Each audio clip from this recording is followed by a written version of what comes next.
ધંધો કરશો તો ધંધામાં કેવું છે, તમને તો કેટલું લોકો કહેવા વાળા આવશે.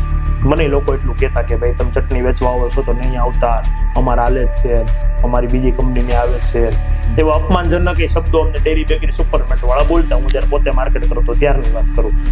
અત્યારે એન્ટ્રી એટલા માટે મળે છે કે આપણે બ્રાન્ડ બની ગયા છે એવી, લોકો ત્યાં અંજુબેનની ચટણી માગે છે પોતાના નામે કે અંજુબેનની ચટણી છે, તો એને ખબર પડી ગઈ છે કે હવે આવડી મોટી બ્રાન્ડ થઈ ગઈ છે ને આપણે એકવાર ના પાડી તો એ સામેથી ફોન કરીને કહે છે કે મારે તમારી ચટણી જોતી. પેલા જે ના પડતા અત્યારે એ સામેથી બોલાવે છે.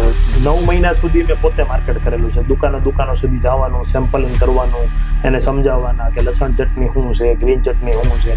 પહેલા અમારી શરૂઆત લસણ ચટણીથી થઈ. ઓકે, શરૂઆતની અંદર જ્યારે તમે 9 મહિના સેલ્સ કર્યું પોતે જાતે, ત્યારે તમને કોઈ એવો કડવો અનુભવ થયેલો?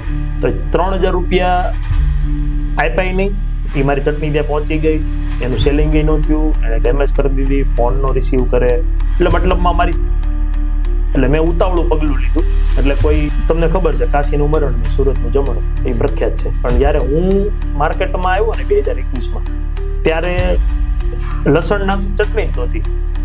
એફએમજીસી ખરેખર કઈ રીતે વર્ક કરે છે ને? તમારા ચેનલમાં ચાલશો ને તો તમારે ખાલી મેન્યુફેક્ચરિંગમાં ધ્યાન આપવાનું છે, સમજ્યા? મેન્યુફેક્ચરિંગ હોય ને, મેન્યુફેક્ચરિંગ થી નીચે C&F એ સ્ટેટ વાઇઝ હોય. ખરેખર ડિસ્ટ્રીબ્યુટર સાથે કેવો સંબંધ હોવો જોઈએ આપણો ધંધો ગ્રો થાય? એ તમારો ડિસ્ટ્રીબ્યુટર્સ ન હોવો જોઈએ,